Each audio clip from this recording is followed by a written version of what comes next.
উচিত কথা শুনলে কেহ তেল বেগুনে জ্বলে। বলতে যদি নাইবা পারো ইমাম কেন হলে? কমিটি আর পাবলিকের গোলাম সেজে কেমনে তুমি চলো? এইভাবে কি খোদার দিন কায়েম হবে বলো? চাকরির ভয় করে সত্য মিথ্যা মিক্স করো না ভাই। খালেক যিনি রাজ্জাক তিনিই মহাশয়।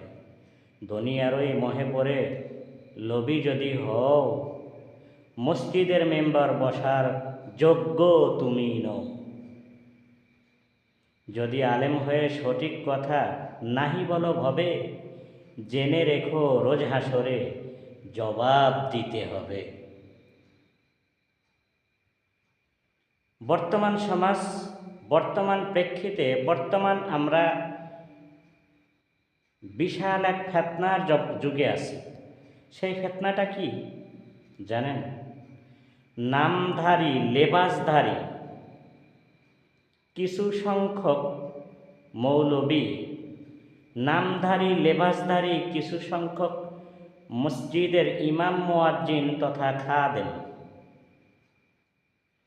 কমিটির মন জয় করতে যাইয়া, পাবলিকের মন জয় করতে যাইয়া এরা যেন নিজেরা যে ইমাম ভুলে গেছে।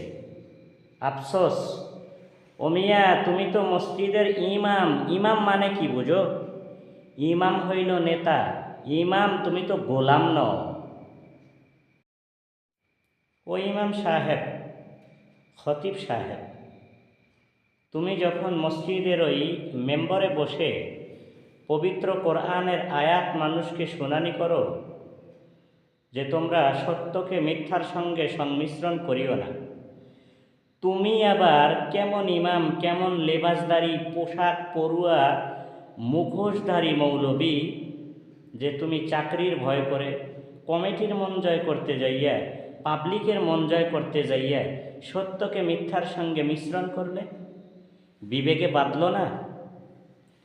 তোমার মতো মুখোশ পরুয়া মৌলবীর কারণে সুন্নতি পোশাকের অবমাননা, অবজ্ঞা, মানুষের কাছে হেয় প্রতিপন্ন আলেম সমাজ, কলঙ্কিত আলেম সমাজ ইমাম কুল।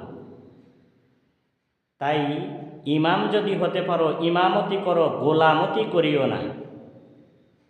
ইমাম মানে নেতা। কোনো কমিটি, কোনো পাবলিক যদি কোনো ইমামকে গোলাম মনে করে, মনে রাখবেন ওই ইমামের পিছে ইক্তেদা করলে একটা সিজদাও কবুল হবে না।